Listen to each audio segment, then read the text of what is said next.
వాళ్ళు ఏమంటారంటే తాగితే తప్పేంటి, ఎవడు తాగట్లేదు.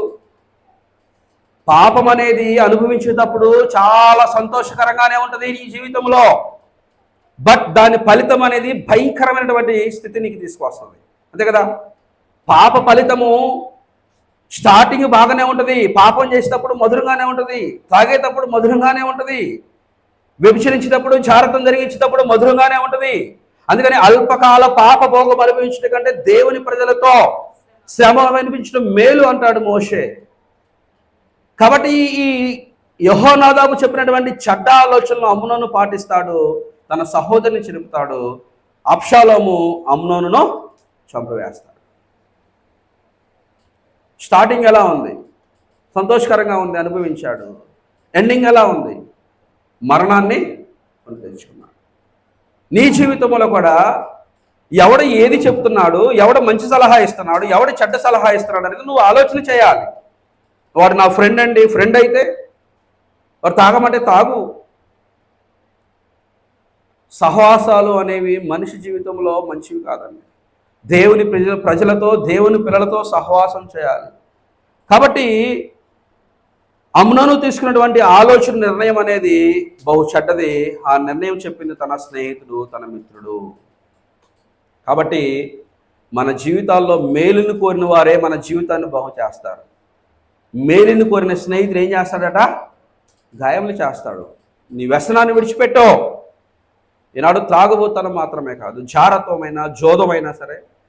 జోదం అంటే తెలుసుగా, పేకాట ఆడటము, బెట్టింగులు పెట్టడము, పబ్బులకి వెళ్ళటము, దుర్వ్యవసానాలకి అలవాటు పడటము, ఇవన్నీ కూడా మనుషుల్ని నష్టాల్లో ముంచి వేస్తాయి. చూడండి, బెట్టింగులు పెట్టేవాళ్ళు లేరా అండి? ఉన్నారు. జోదాలు ఆడేవాళ్ళు లేరా? మద్యంతో కాలాన్ని వెళ్ళబుచ్చుకునే వాళ్ళు లేరా? ఇవన్నీ నష్టాలే కాదా? కాబట్టి నిర్ణయం నీది. నువ్వు ఆలోచన చేయాలి, ఇది పాపము, ఇది దుష్కార్యం అని ఆలోచన చేసి. ఇప్పుడు ఒకవేళ యెహోనాదాబు అమ్నోను దగ్గరకు వచ్చి, నీ ఆలోచన ఏంటి? ఇది తప్పు, ఇది దుర్మార్గకరమైనటువంటి కార్యము, నీ సహోదరుని మోహించడం ఏంటి, నీకు బుద్ధి లేదా అన్నటువంటి మాట యెహోనాదాబు చెప్తే అమ్నోను ఏమయ్యేవాడు? మేబీ సరిచేసుకునేవాడేమో. కాబట్టి జాగ్రత్త సుమ. అందుకని అంటాడు కీర్తన 1వ అధ్యాయం చూడండి, దుష్టుల ఆలోచన చొప్పున నడవక, పాపుల మార్గం నిలువక, అపహాసకులు కూర్చుండ చోట కూర్చుండక, యెహోవా ధర్మశాస్త్రమును దివారాత్రము ధ్యానించువాడు ధన్యుడు. నువ్వు లెగిస్తే వాడితో సహవాసం చేస్తాడు. నీకు వాడు ఆడమంటే ఆడతావు, లెగవమంటే లెగుస్తావు. అంటే దుష్టుల ఆలోచన చొప్పున నడవక, పాపుల మార్గము నిలువక. లోకమంతా కూడా దుష్టుని యందు ఉందని బైబిల్ గ్రంథం చదివిస్తాము. లోకంలో నువ్వు ఎక్కడికి వెళ్ళినా సరే పాపం అనేది నీ దగ్గరే ఉన్నది, ఈ మొబైల్లోనే, నీ చేతిలోనే ఉంది. నువ్వు పాపం చేయడానికి ఎక్కడికో వెళ్ళాల్సినటువంటి అవసరం లేదు. ఎడిక్ట్ అయ్యారంటారు, త్రాగుడికి బానిస అయ్యాడండి. అదొక వ్యసనము. జారత్వానికి వాడు బానిస అయిపోయాడు, అదొక వ్యసనము. చుట్ట తాగటము, సిగరెట్ తాగటం, అది ఒక వ్యసనము. అది తాగందే ఉండలేరు. చూడండి, తాగితే ఏమొస్తుంది? మొత్తం వస్తుంది. తర్వాత ఏమొస్తుంది? లివర్ చెడిపోయింది. తర్వాత ఏమొస్తుంది? కిడ్నీలు చెడిపోయి. తర్వాత ఏమొస్తుంది? పెరాలసిస్ వస్తుంది. ఇంకా మంచంలోనే ఉంటారు. ఎవరికి శ్రమ, ఎవరికి దుఃఖము అనేటువంటి మాట బైబిల్ చదివిస్తూ ఉంది ప్రియమైన వాళ్ళ. కాబట్టి కపటము కలిగినటువంటి యెహోనాదాబు లాంటి స్నేహితులు మీకు ఉంటే వారిని మీరు ఏం చేయాలి? విడిచిపెట్టాలి. లేదు నా స్నేహితులను తిరిగామనుకో, ఈ యెహోనాదాబు లాంటి స్నేహితులు మీకు ఉన్నారనుకోండి. ఈనాడు యవన స్త్రీలు, యవన సహోదరులు కూడా కాలేజీల్లో అఫైర్స్ పెట్టుకోవటము, లవ్ అనే పేరుతో ప్రేమించడము, తల్లిదండ్రులు ఎదిరించడం, వివాహము చేసుకోవడం, ఇది మంచిది కాదు. ఇది లోకంలో అపవాదిగాడు ప్రేరేపించేటువంటి పరిస్థితి. తర్వాత అమ్నోను ఇలా మరణాన్ని తెచ్చుకున్నాడు తను తీసుకున్నటువంటి నిర్ణయాన్ని బట్టి. మరొక వ్యక్తిని మనం చూస్తే అబ్షాలోము కూడా. అబ్షాలోము దావీదు తన తండ్రి అయినటువంటి దావీదుని చంపాలని ఉన్నాడు, ఆలోచన కలిగి ఉన్నాడు. అబ్షాలోము అహీతోపేలు అనేటువంటి వ్యక్తి ఒక ఆలోచన చెప్తాడు. అహీతోపేలు, గతంలో మీకు చెప్పాను, ఈ అహీతోపేలు అనే వ్యక్తి దావీదు యొద్ద మంచి సలహాదారుడుగా ఉంటాడు. ఈ అహీతోపేలు అనే వ్యక్తి దావీదు చంపడానికి అబ్షాలోము ఆలోచన చేస్తూ ఉన్నప్పుడు అహీతోపెలు ఏమంటాడంటే, నీ తండ్రి నిన్ను అసహించుకునేలాగా, నీ తండ్రి నిన్ను చీకొట్టేలాగా ఉండాలంటే నువ్వు వెళ్ళి నీ తండ్రి భార్యలైనటువంటి ఉపపత్నులను నువ్వు కూడు అన్నటువంటి ఒక చెడ్డ ఆలోచన చెప్తాడు. చూడండి, ఇదే 2 సమూయేలు గ్రంథము 16వ అధ్యాయము 22వ వచనం చూడండి. కాబట్టి మేడ మీద వారు అబ్షాలోమునకు గుడారం వేయగా ఇశ్రాయేలీయులందరూ తెలియనట్లుగా అతడు తన తండ్రి ఉపపత్నులను కూడెను.